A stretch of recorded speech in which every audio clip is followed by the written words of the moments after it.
How do you aim a 36-yard shot with a 30-yard fixed pin at a 15-degree angle with a 7-inch holdover without moving a single pin? Easy. You get one of these. Zero, the auto-ranging digital bow sight from Garmin.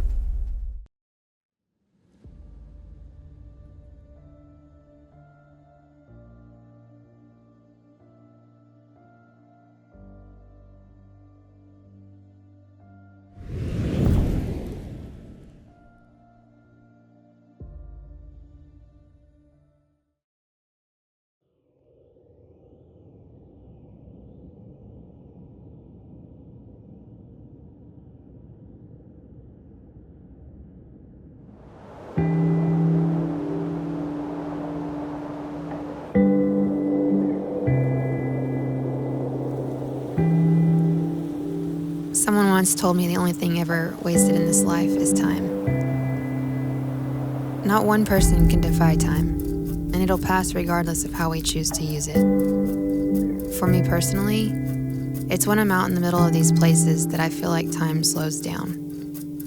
I'm able to find clarity in my thoughts, and I'm reassured of my purpose.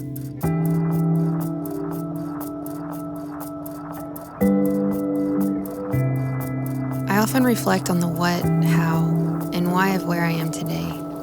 But more than anything, I find myself reflecting on who. I believe a large part of success stems from the people we encounter daily. That it's their contagious energy and passion that inspires us to be more. But rarely are we given the opportunity to highlight those key individuals in a manner that does them justice. Hold on, dropping these. A lot of our shots are even crouching.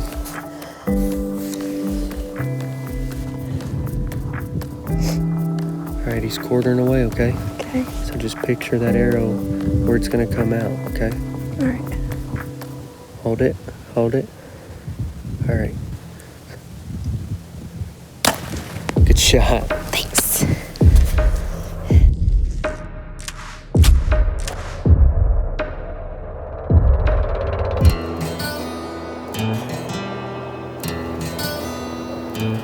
After a few days of trying to film my Alberta mule deer tag, with several stalks that didn't pan out, the opportunity came up for Braxton to chase a few bucks outside of my legal area. I didn't think twice about putting my hunt on hold. Watching him in his element reminded me how lucky I am to have the mentor that I do.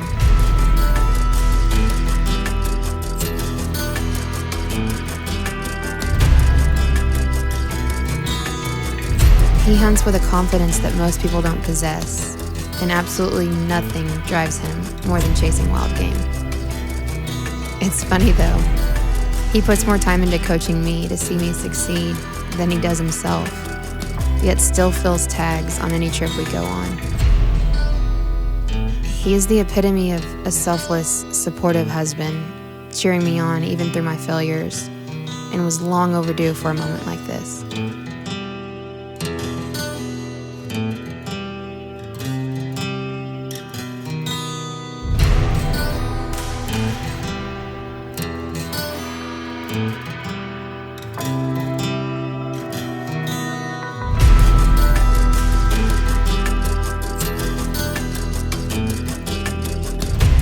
Fast forward a couple days when I got a phone call that would immediately fill my eyes with tears.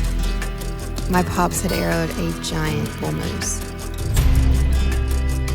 How cool is it?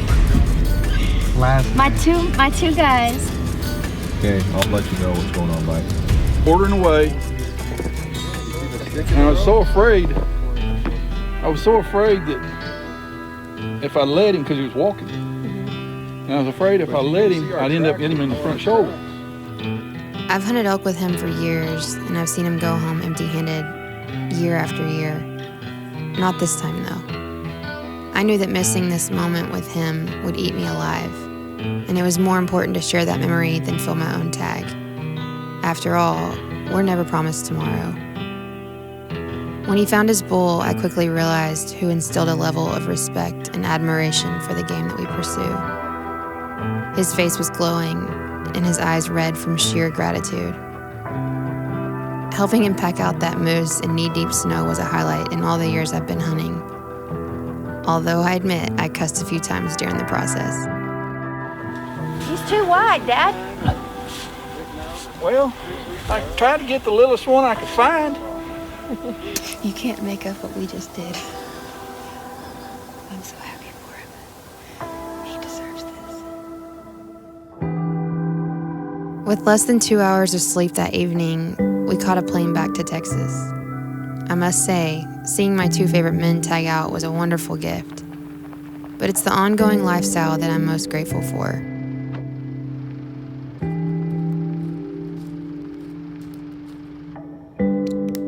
The hunting heritage that has taught me the art of patience, persistence, diligence, respect, gratitude, forgiveness, confidence, dedication, and so much more. When I'm home, I'm reminded that there's beauty in simplicity. From living in a travel trailer to working cattle to heading to the stand once again.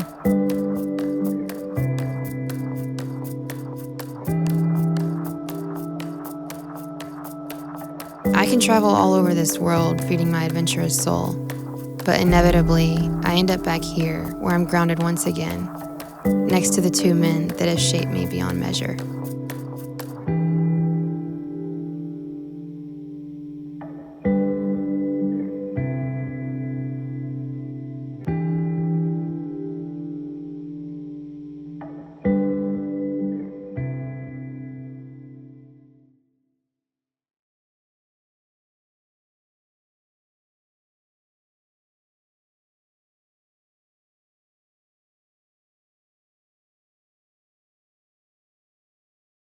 I just did it. This is why I skip class and don't go to work. This is why I do it. This is for, oh my God. Yes. Oh, he's a giant. God, let's see. I gotta come down. Whew, I'm so oh my God.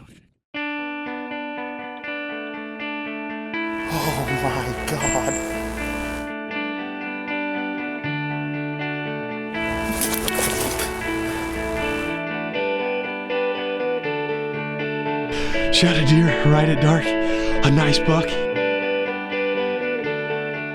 Oh my God! Holy crap, look at this! But I got this.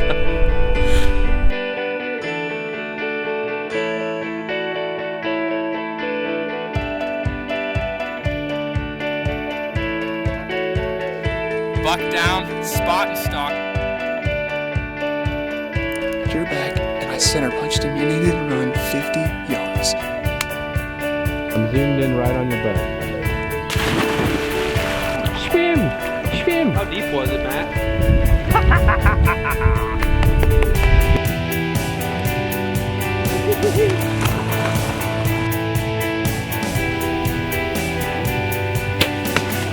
Okay, so we just recovered my buck from last night.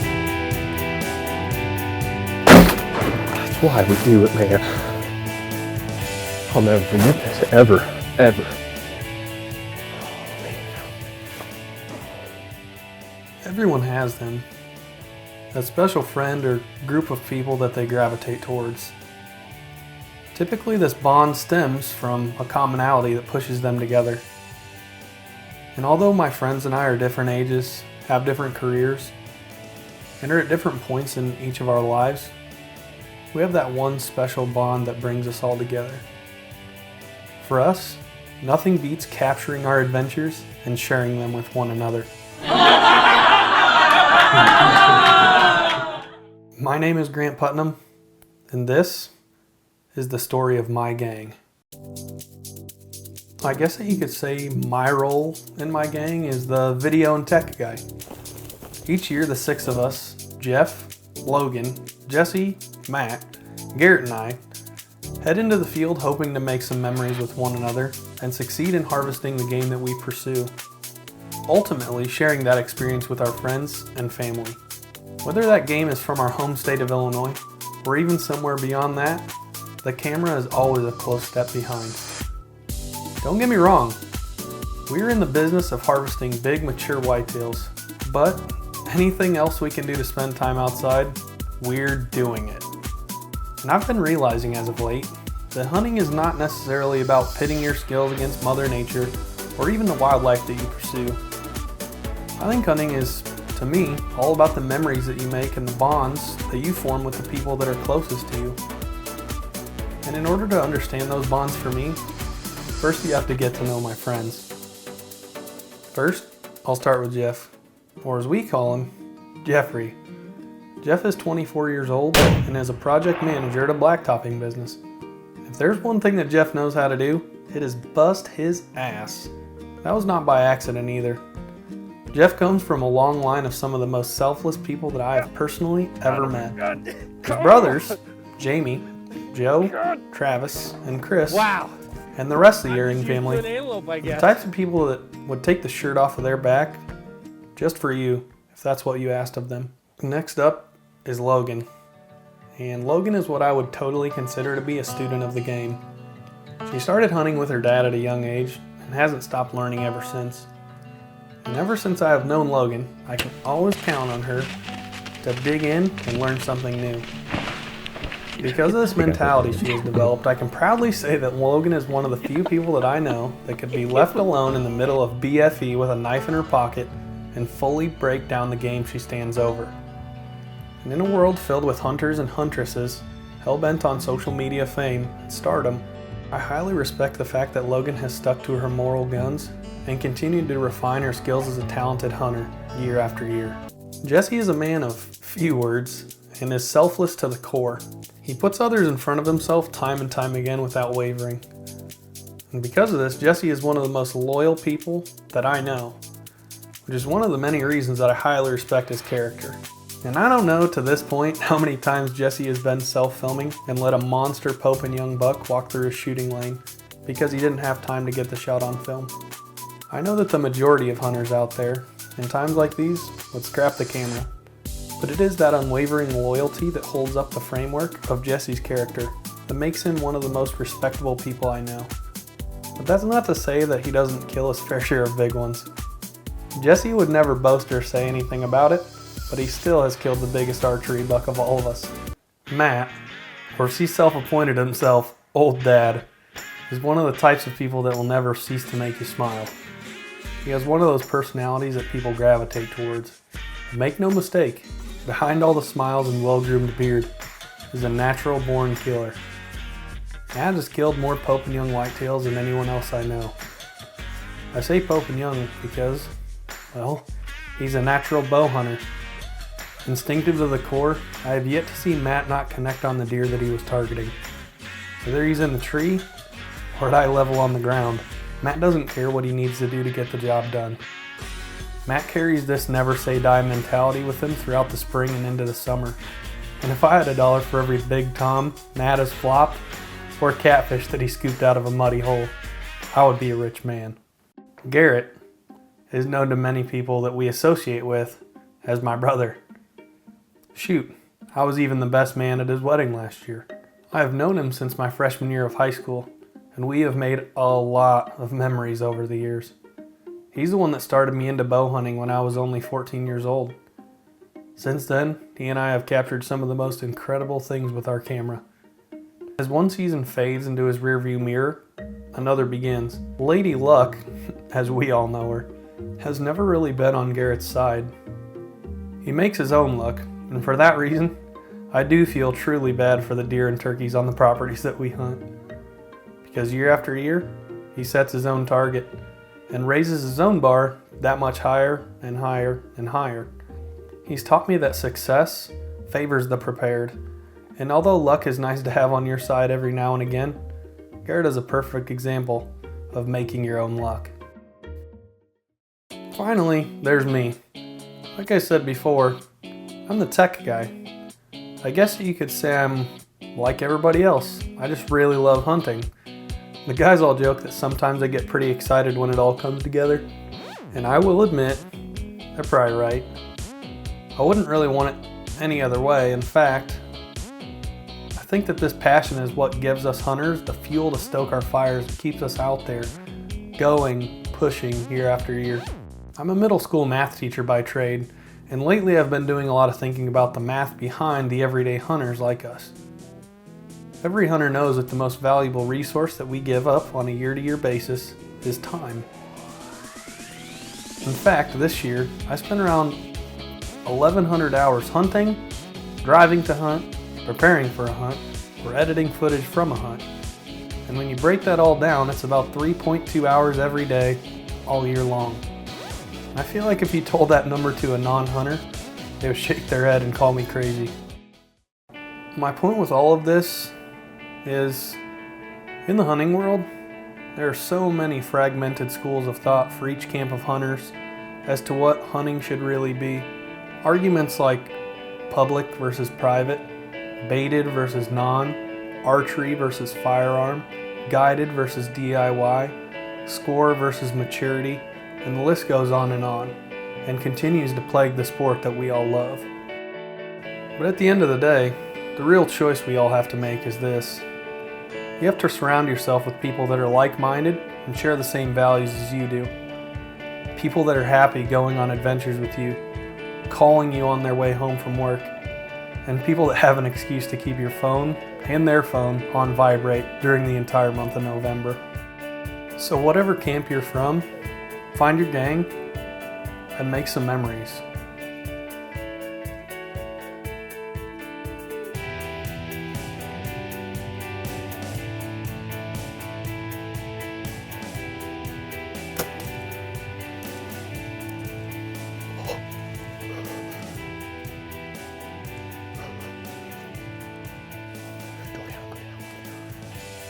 Red little giant. Love you, baby. I love you.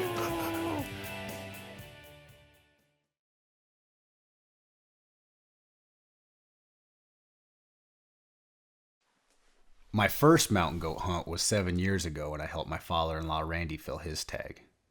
The hunt was high above tree line in the middle of October, so the weather was cold, the wind was howling, the terrain was brutal, and I loved every minute of it. A few years later, my mom drew a tag for the same unit, and after a few days of hunting, I was able to be with her as she killed her first animal with a bow, a beautiful mountain goat. Last year, my wife drew an either sex tag for that unit, and after some hard hunting, she killed a great billy. With all of my mountain goat hunting experience being in one unit, I was really tempted to keep applying there. But after some research and talking to some good friends like John Belak, I decided to explore some different areas. When the dry results came out this year, I learned that I was once again going to be glassing for mountain goats in the high country. But this time, I was going to be the one holding a bow. The day before the season opened, I was on shift. So my friends Frank and Aaron hiked in to start setting up camp. And when I got off work the next morning, John and I met at the trailhead and hiked in. Waiting on Lane.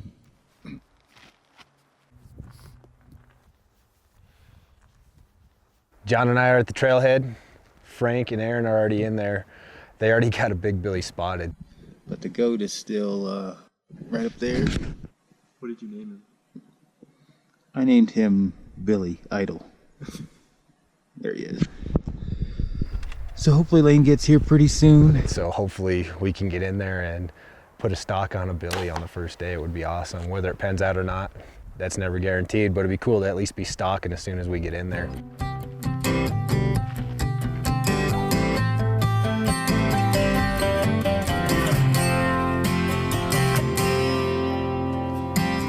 I've been working, and I've been waiting, scouting and shooting. We already have some goats spotted. Holding it together, watching the weather. At least want to get closer to them. Yeah, well, you can definitely get close. I think you'll have about a 12-yard shot if you come on top. We have a billy spotted right above camp. Looking through the spotting scope, it looks like a nice billy. So we just dumped all of our stuff out of our packs into the tents, and we're gonna hike up the mountain to see if we can make something happen. And like the bugle of a bull, it's something primal in my soul. And how I long to feel that autumn chill.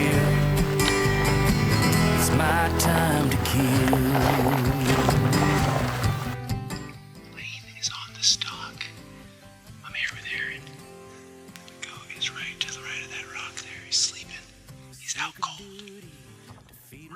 come a little further for better photos. Over on this Lane's gonna go over the top of that bridge. Probably have about an 8-yard shot. He's got the cameraman with him. And hopefully we'll be able to get photos. And then the camera will get Place I love, it's something burning in my blood, driven by passion and sheer will, and like the bugle of a bull, primal in my soul, and how I long to feel that autumn chill. It's my time to kill.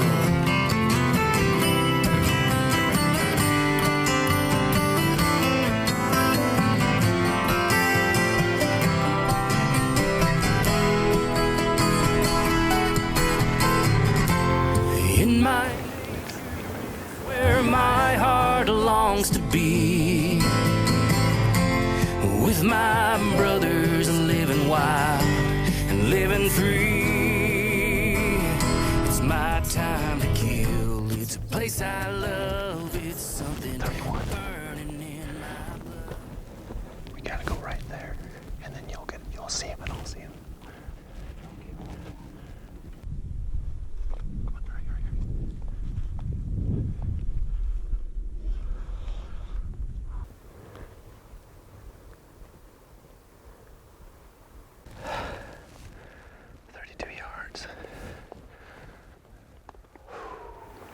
Hey, you're a fucking awesome shot, dude. This is a piece of cake. He's got that leg forward for you.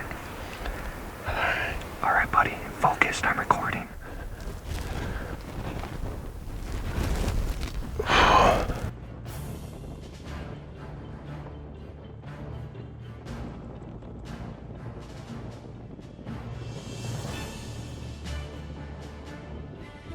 Take your time.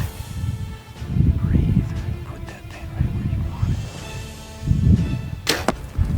There it is. Perfect pass through.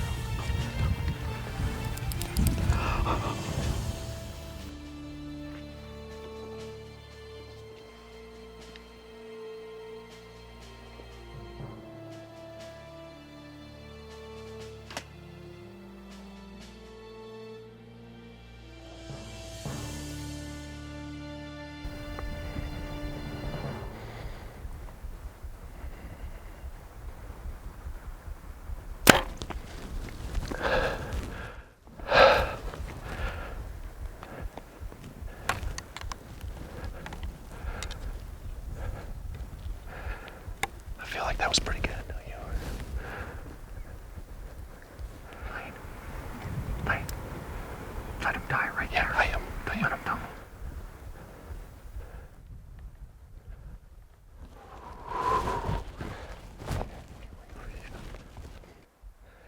It's centered in the good shoulder. All right. Nice work, dude. Hey, I'm proud of you. I'm happy with it, bro. Yeah. We're gonna work our way over there in a minute, but looks like we gotta go down. It's time for snacks.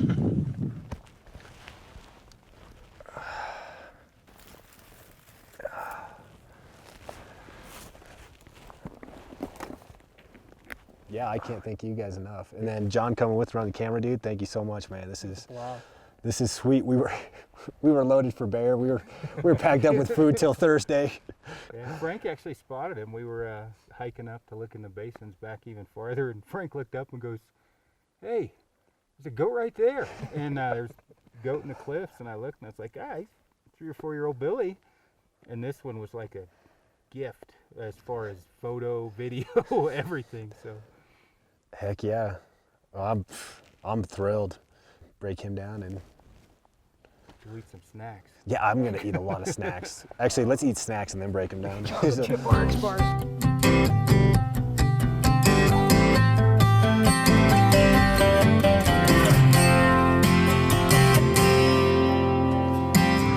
I've been working and I've been waiting, scouting and shooting all summer long, holding it together, watching the weather, When it changes, I'll be gone. It's my time to kill. It's a place I love. It's something burning in my blood, driven by passion and sheer will. And like the bugle of a bull, it's something primal in my soul. And how I long to feel that autumn chill. It's my time to kill.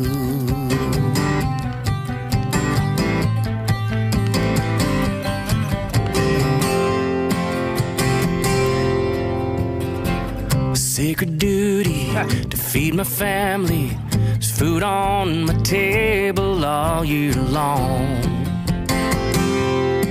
I pack it out on my back, hindquarters and backs.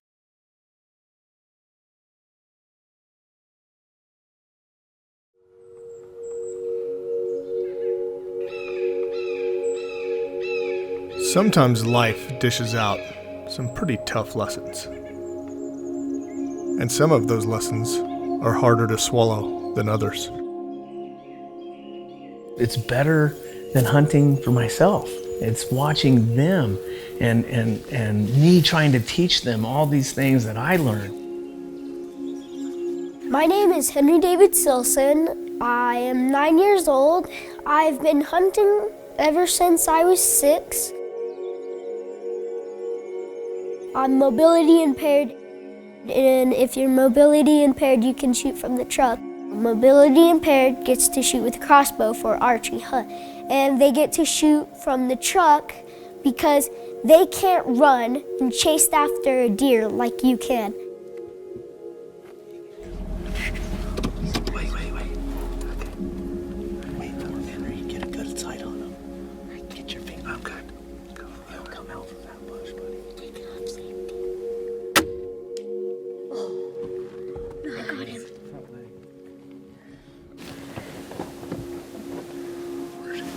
He kind of moved, you know. I don't know if he flinched or what, but it was good height.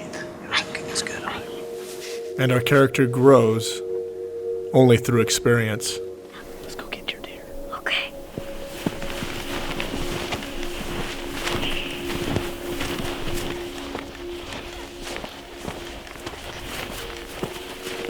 We've waited for an hour for it to get bedded down.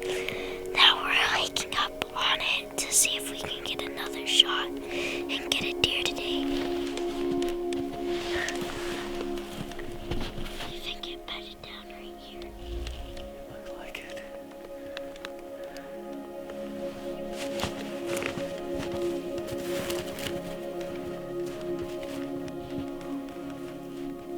I think we ought to pull off. What do you think, Henry? I'd like to go after, but I kind of want to let it die out. I think that's probably the smart move.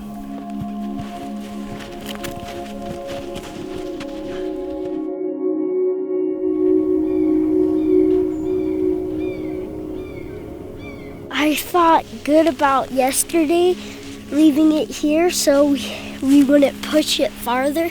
So obviously it's trying to walk on its leg. There's not that much blood, and it's hard to leave a wounded animal out in the wild after you shot it. We probably won't find it because of where we're at. It will survive.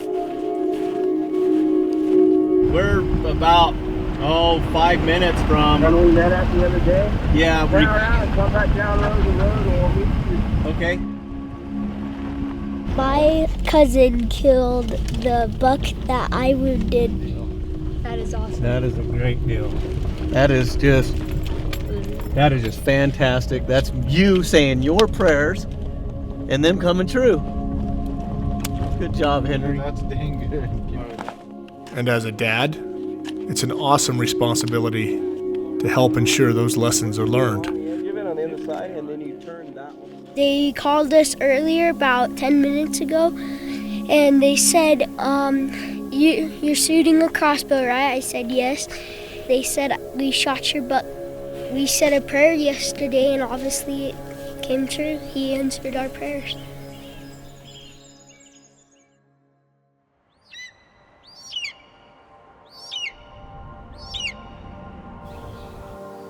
And what a humbling feeling it is to see our young up-and-coming hunter make the right decisions in the field.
Heavenly Father did put animals on this earth to be protected, to be taken out of the wilderness, and hunting helps keep the animals alive, because if there are too many animals in the world, there would be no food for us, there would be no food for them, and everything would start to die.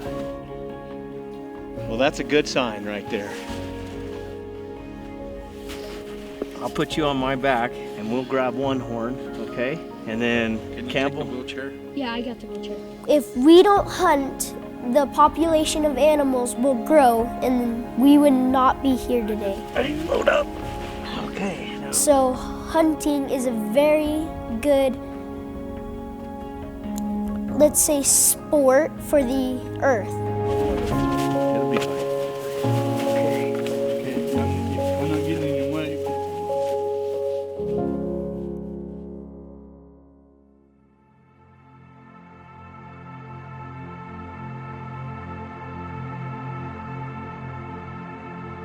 My name's Henry Silson, and the 2017 MS run is coming up. And this is the first year in 3 years that I've been able to run because I have a hip disease. It's called Perthes. Hey, how you feeling? Good. Today the day or what? Yeah. What's your plan? To win it.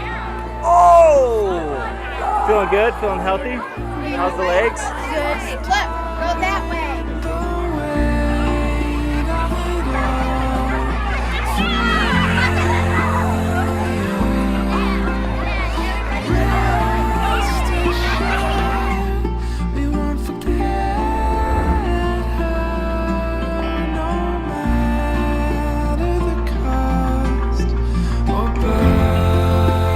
Got it, buddy.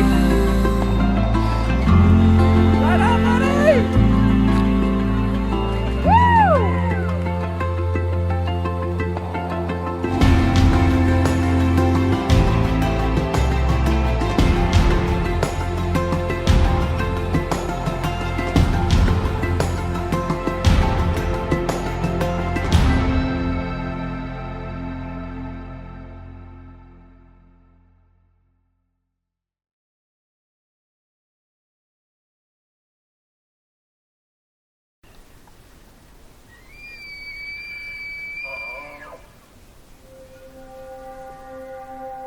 Several years ago, I was hunting elk in Montana with my dad. It was shaping up to be one of those mornings we all hunters live for. The air was cool and crisp. The sun was just starting to peek over the horizon, and the bulls were bugling all around us. As we were climbing a ridge, my dad stopped. I figured it was to catch his breath, but when I looked back, I noticed he was in deep thought. I asked him if he was okay. He just looked and said, "I'm in the thin space."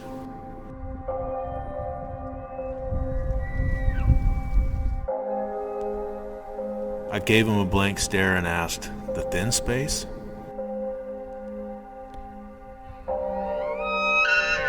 He said, "Son, it's the razor-thin space between heaven and earth where I feel closest to God." That moment was burned into my mind.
I'm just thanking God. Holy cow, I love this. I love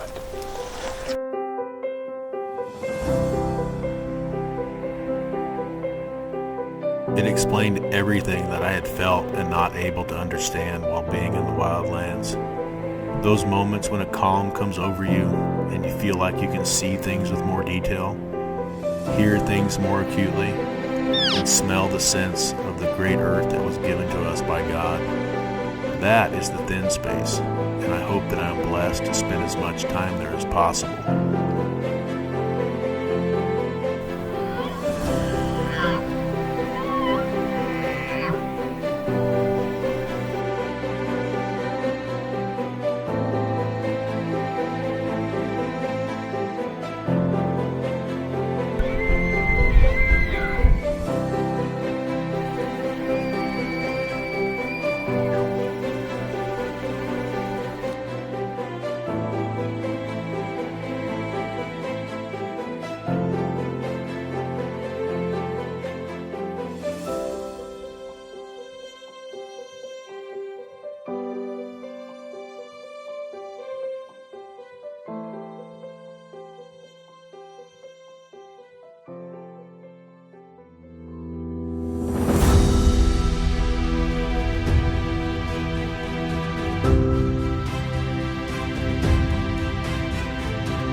That's probably that bullet we just busted out of there. Those cows just moved down.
He sounded big. string. We just need Mr. Big to do that next time. There's a couple big bulls down here. We'll kind of just work through. Get down to them. Did you get him coming in just ripping right there? He's got a loud bugle. Alright. On to the next.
When you find yourself in that place and feel the calmness come over you, take a second, look to the heavens, and thank the good Lord for allowing you that brief visit in the thin space.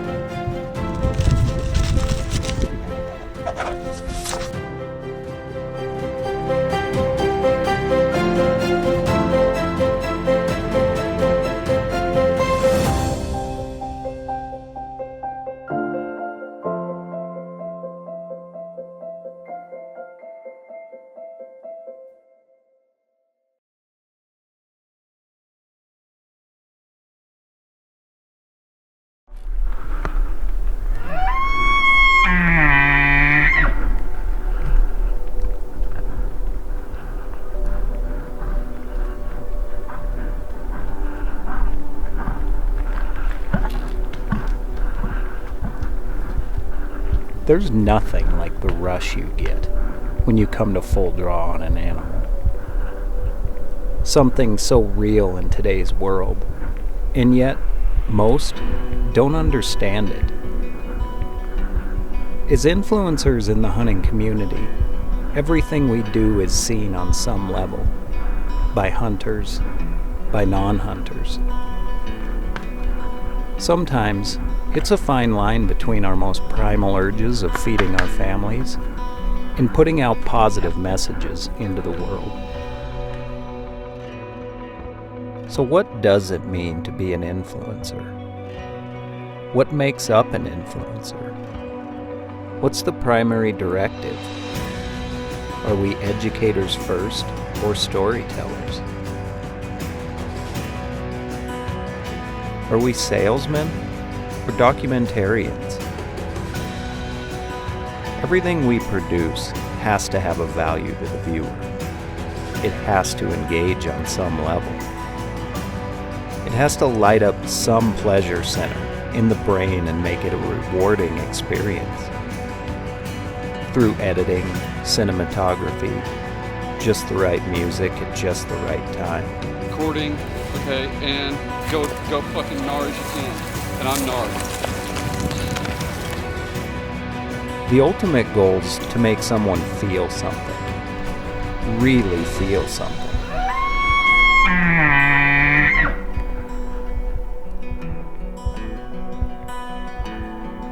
And through that emotional path is an opportunity to change minds, to broaden horizons, and to move people to action. We like to think we make decisions based on careful, rational thought, but we don't. We usually do what the heart tells us to do. We do what feels right.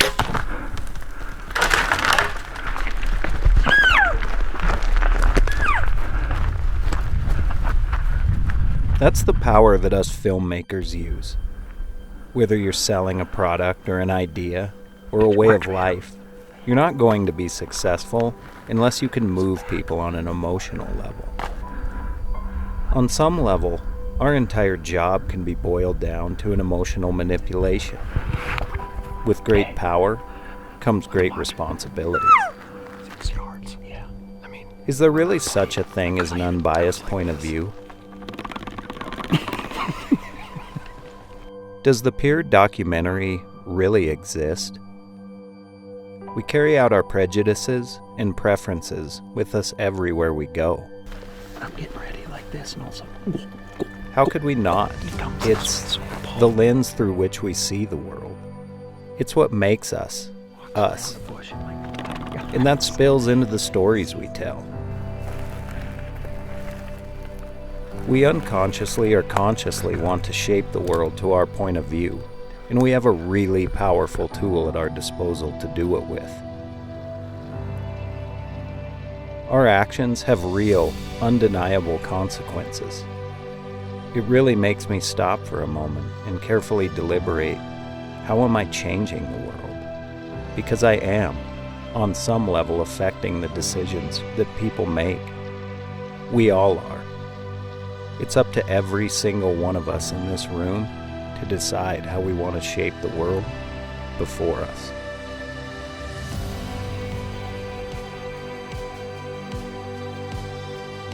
Over the years, I've talked with a lot of influencers in the hunting community, and what I've come to realize through all of this is that ultimately the fate of hunting lays in the hands of the 95.5% of the people who don't hunt. And their approval or disapproval of hunting is based on what they see from the small amount of people who do hunt. Make sure we look at wildlife corridors. That makes every hunter a brand ambassador of the hunting heritage. The actions of every single hunter have an effect on the hunting brand. It's gone forever.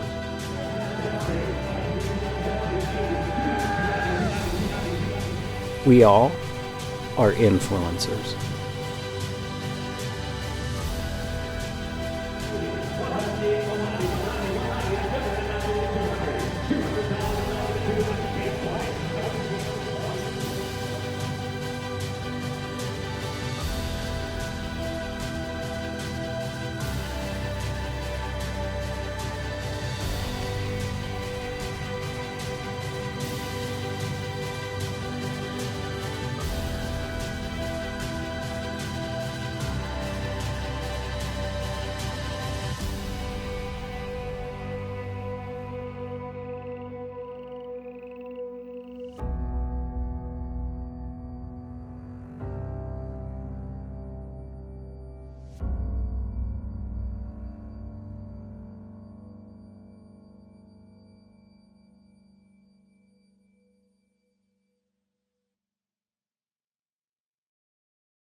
What is he to me? He's just my son. We enjoy getting away from our lives and being here together to hunt and get in a tree. I'm probably one of the only few people who could enjoy him all the way from the beginning of the morning before the sun rises till the sun sets and after the sunset at night. And he hunts with a bow and I hunt with a camera. Our relationship is not special because it's easy. It's special because we've chosen to make it that way.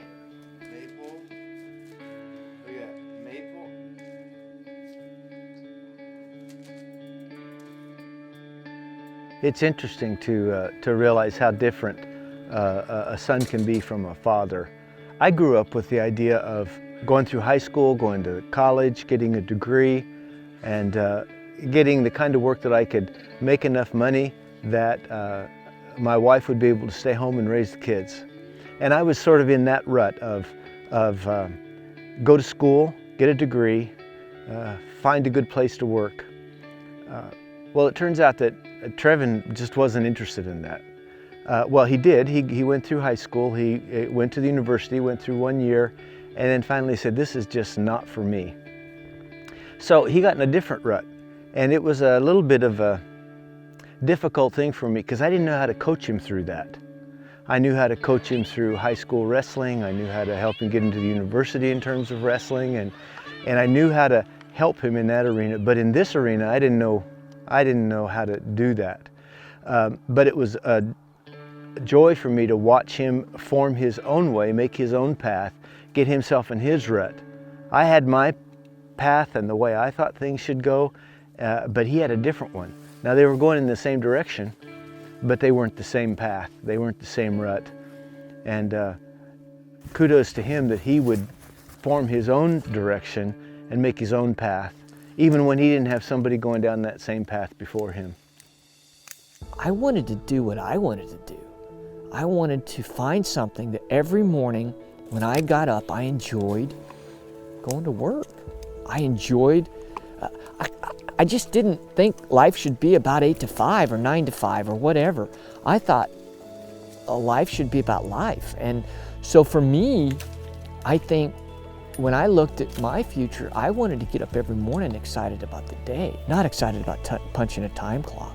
So I think there are some synonymous paths Dad and I had in regards to hard work, but very different paths in regards to the regiment and the safety net, if you will, of working a 9 to 5 and one that's not a 9 to 5. The best thing about this is just the camaraderie, just the being together, just the friendship that we have. It's one thing to have a family relationship, it's another thing to actually have a friendship. It's one thing to love someone, it's another thing to like them and to like being with them. And we have that. That happens here. The best thing that I get out of it is just being able to be with my son. You make memories. When you have sort of traumatic times, the more traumatic the time that you have together, the better the memory is. And the sweeter the memory. And what we've discovered is as you do those things together, then you grow closer together. And that's been really cool. I think what I like most about spending time in the tree with Dad is I get to share with him what I'm so passionate about. To have that moment in time when that buck that you've been dreaming about all year comes by, and then to share it with him. November is a special time, especially when you get to spend it with your dad in the tree.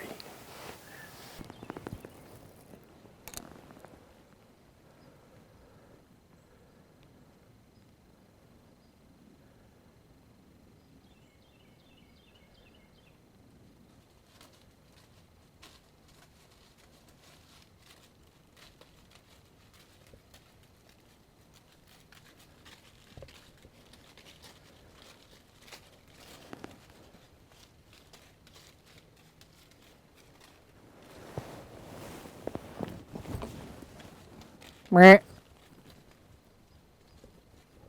Meh.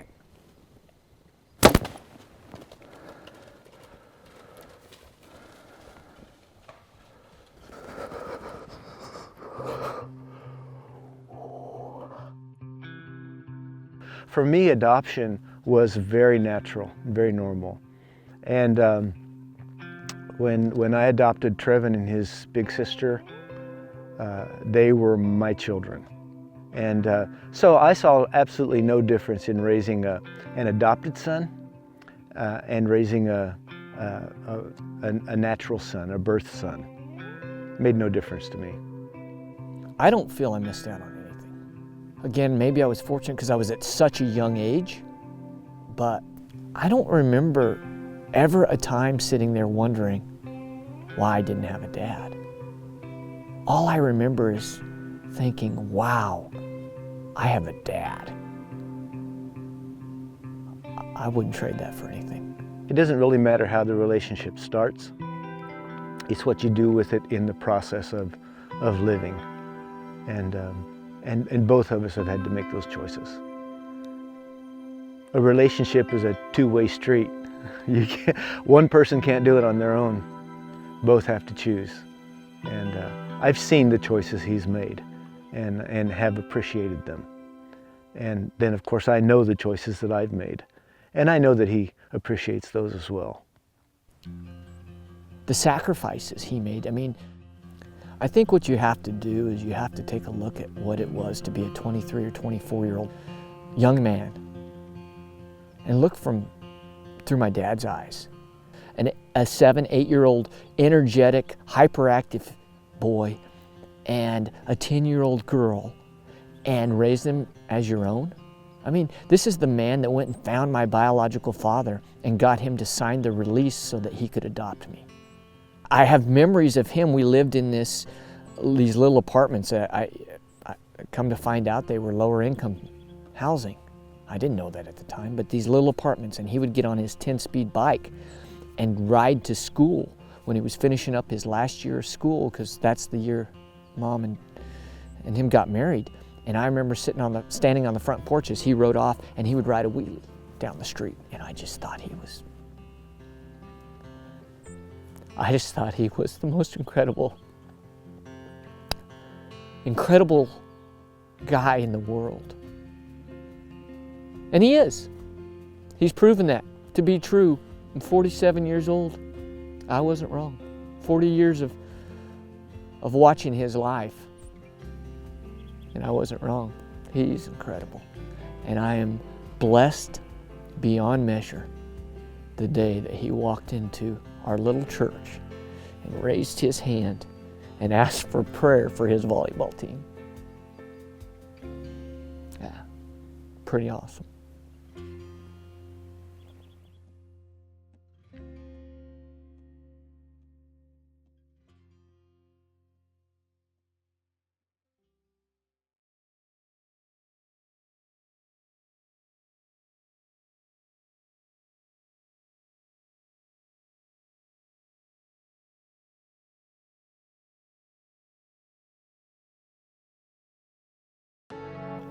You know, I think filming a hunt is like telling a story.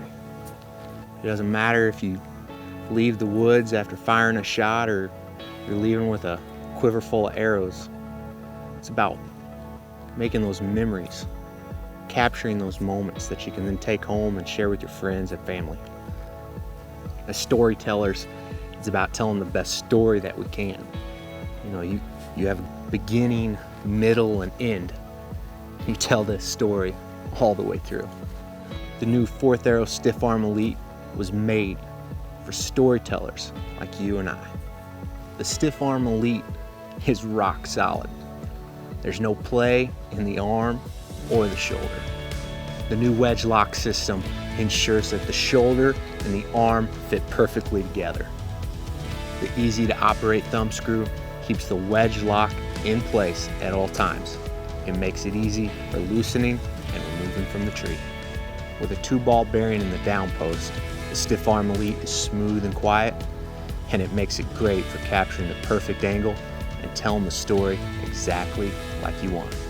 With an impressive 36-inch arm, only weighing 2.5 pounds, the Stiff Arm Elite can handle up to 10 pounds of camera, which is awesome because you never know where your story will take you. Whether you're self-filming or filming your buddies, capturing those moments so you can take them home, well, that takes a quality camera arm. As a cameraman and a hunter, I dream about the stories that have yet to be told.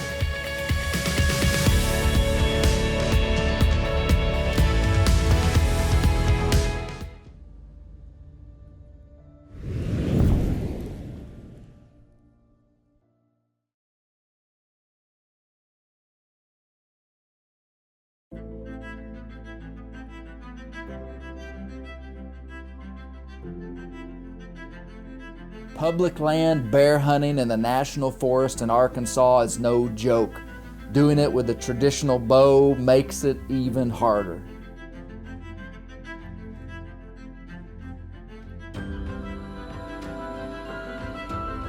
I'm packing light today. It's October the 1st and I'm going back into one of my spots in National Forest up on a gap on a high mountain, packing a can of sardines, 2 apples, a bottle of water, and a recurve bow this morning. What I'm looking for in these mountains is fresh bear scat. I just found what I was looking for. I can't believe it. For all you balloon releasers out there, thanks for littering up the wilderness. When I got to the top of the mountain, I found a heavy concentration of white oak acorns and bear sign. It was hot and dry, and I knew where a small water hole was. Really wasn't prepared for this, but I found a tremendous amount of bear sign, more bear sign than I've ever seen. Just on natural food, but I'm on the ground. I've got a little mud. Within 2 hours of getting to the pond, I saw a flash of black fur coming.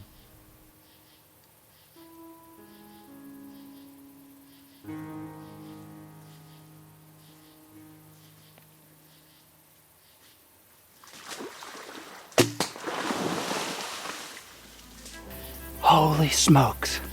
I just killed a bear at 7 yards at 12 o'clock, October the 1st, public land with a recurve. I'm in my home turf here in Arkansas, and I'd rather shoot that bear than a Kodiak brown bear. This is the way that I want to do it, and the job is done. It's October the 2nd. Yesterday, I killed a bear in Arkansas on public land with a recurve. What I've done is I'm going into Oklahoma in very similar terrain, and I'm going to try to do the same thing. It would be like finding 2 needles in a haystack to do this twice. I'm almost to the top of the mountain, and I started seeing acorns about 5 minutes ago, about 200 yards from the top. Within a few minutes of seeing the first white oak acorn, what do I see?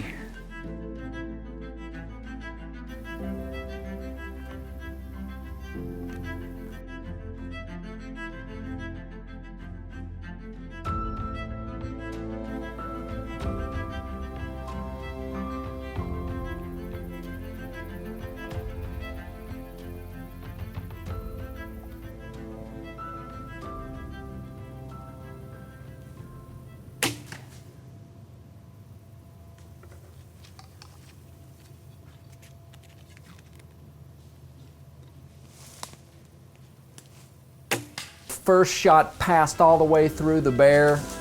He didn't run off, so I shot him again. That bear. I want you to look at that bear. Now, I don't know what your definition of bow hunting is, but this is my definition.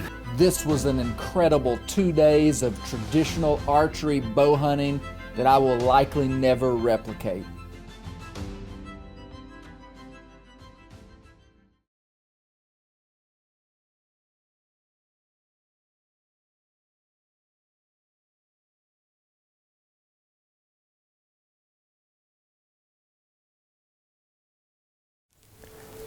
I've hunted this bull this would be my 4th season.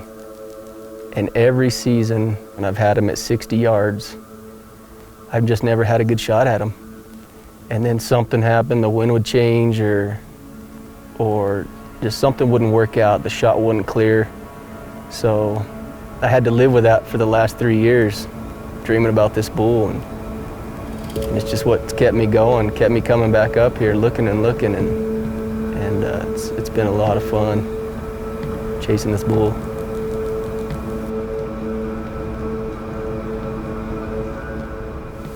It's opening day.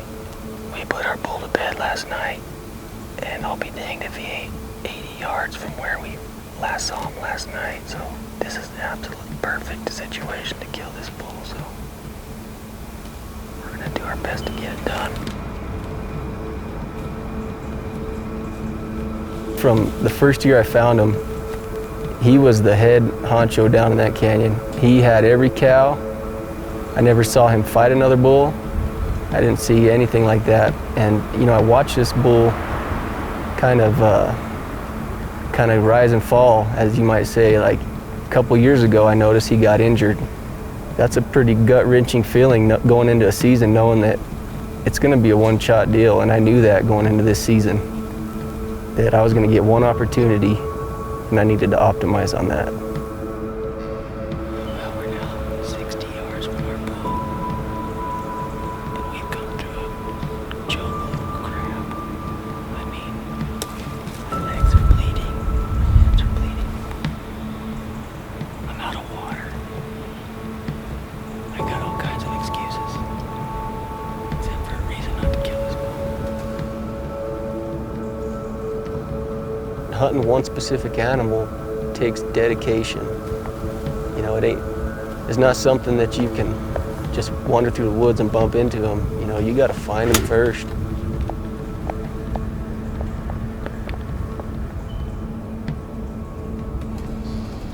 And it's just helped me so much to grow as a hunter and to just better myself for future seasons for my kids, to help them become better hunters than I am, and to pass that tradition on to them. Billy, you copy, Bill? Yeah, go ahead. Do me a favor and call my wife. Let her know we got him. I'll do that right now. 4 years in the making. He's big and beautiful and he'll taste good. That's what's important. But he's awesome. He is awesome.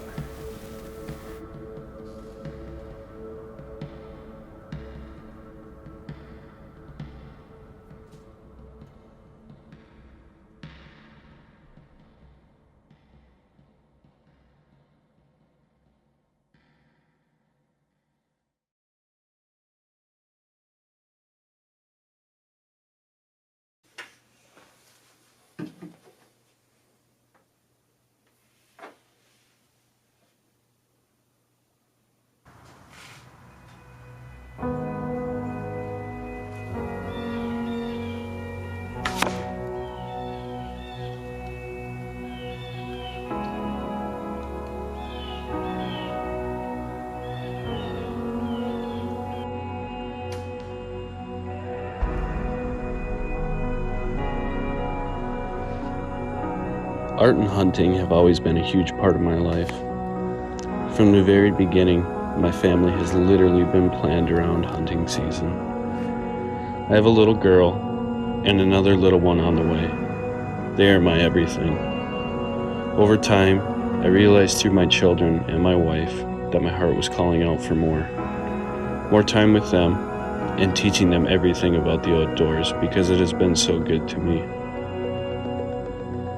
Anyone who hunts the UP of Michigan knows how hard it is to consistently harvest mature deer. It takes a lot of time and patience and some years of getting nothing.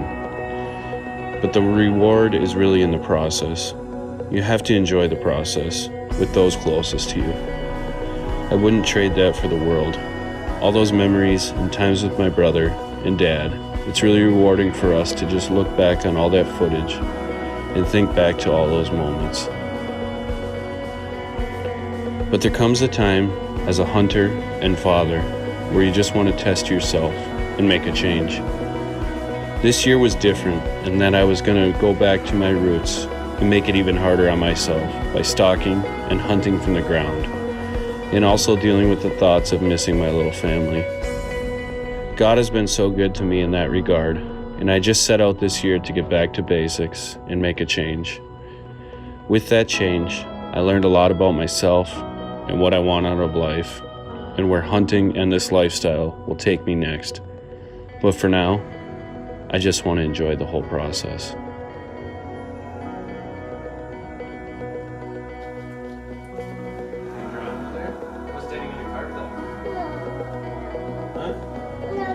No, you do it. And then Daddy will carve it. No, you do it.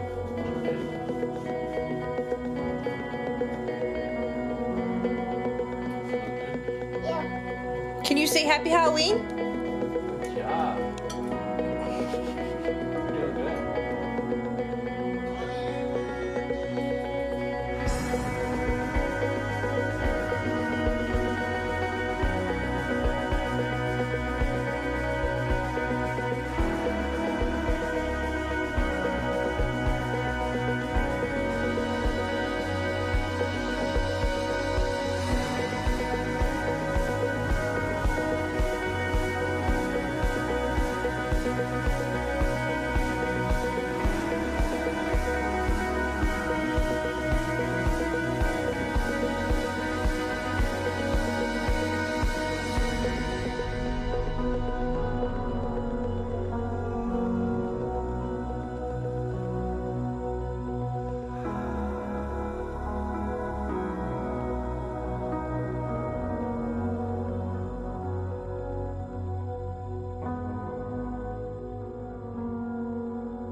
This is a do-it-yourself film.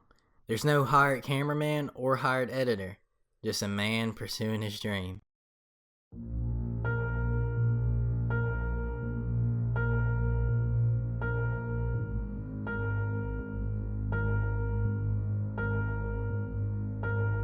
With land being hard to obtain nowadays, I'm blessed with the opportunity to have property in my roots.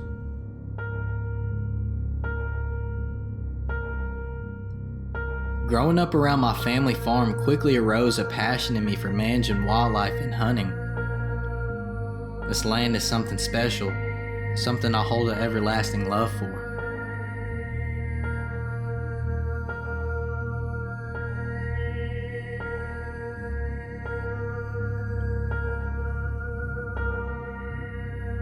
Being the only so-called major hunter in my family, I'm essentially managing this property by myself at the age of 19.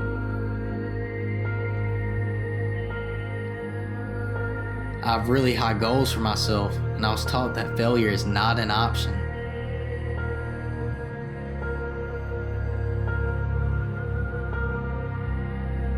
My grandparents wanted this land to forever run in our blood. Preserving this place is their will and it'll forever live in me. It's not always about a score or a successfully filled tag. To me, it's about making an impact. I want future generations to be able to realize the history of this place, the love it offers, the experiences it has to give.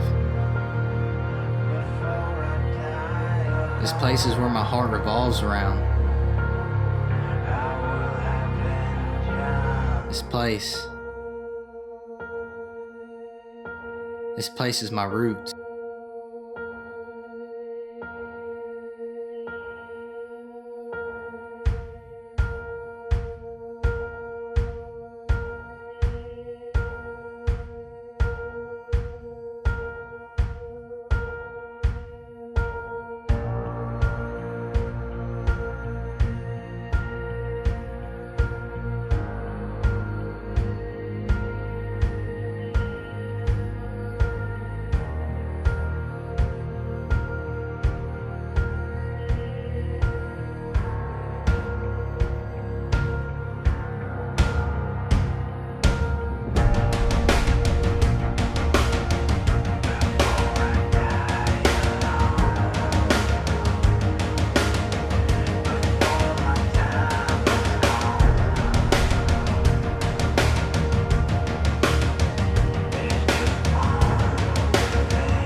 I live for adventure bow hunting. Very few days go by that I'm not thinking about a hunt or preparing for a hunt.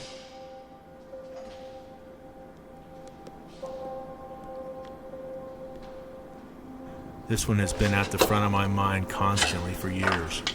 I feel like all my past experiences have led up to this hunt, when one shot will define years of preparation. Very few words in the hunting vocabulary evoke as much excitement as brown bear and Kodiak.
inspired so many feelings. Gosh, are you kidding me? These coastal brown bears are the largest land carnivores on Earth. Getting close to one and being able to touch it and feel its mass is hard to explain. These bears have only one predator, us. This experience has cemented in my mind that in 4 years, I will be back chasing these bears on Kodiak.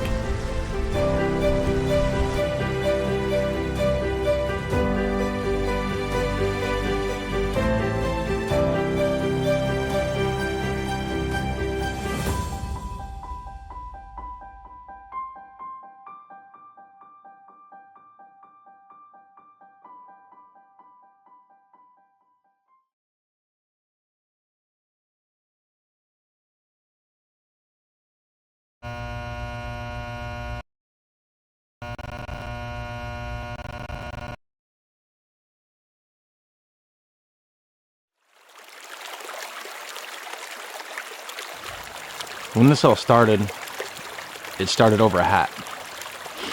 And I never thought that it was going to be anything more than just buying a hat. It was a little hard for me.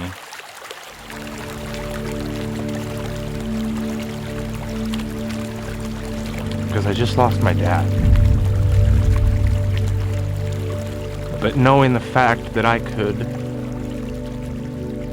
do the same thing my dad did for me for somebody else, and teaching me how to hunt the Oregon coast.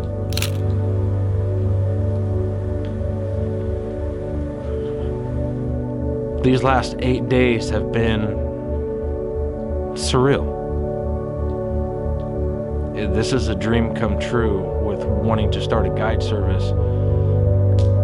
Not to show, I guess, what I can do, but more or less of what I know.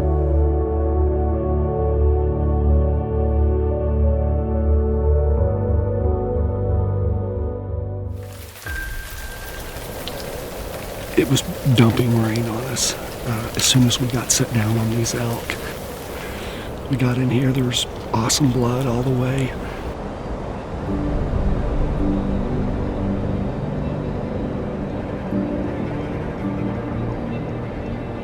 Welcome to your first Oregon pack out, brother.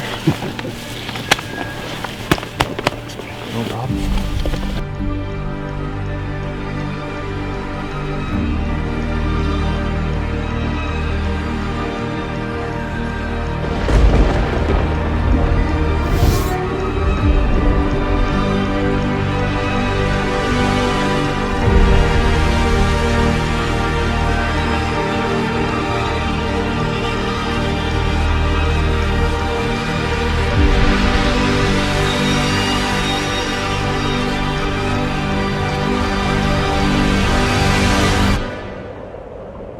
These guys are now and forever will be my brothers.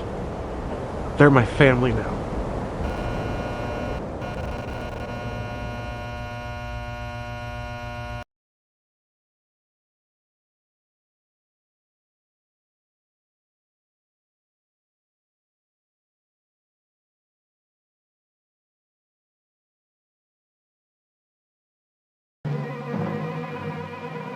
The time, D-Day -1.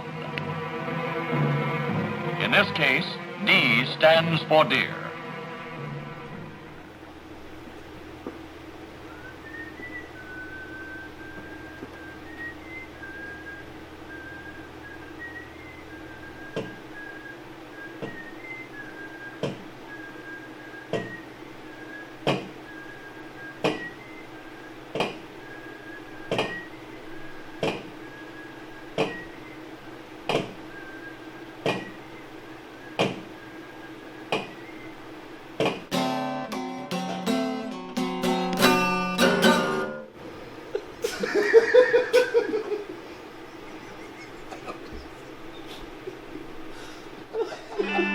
Going out there?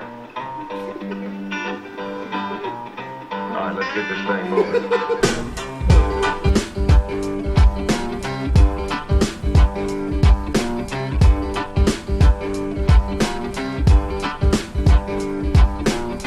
Don't care how long we go,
on the hook.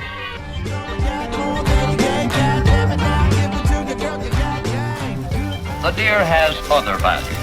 Some are simple, like fellowship, recreation, and who doesn't thrill to a sight like this?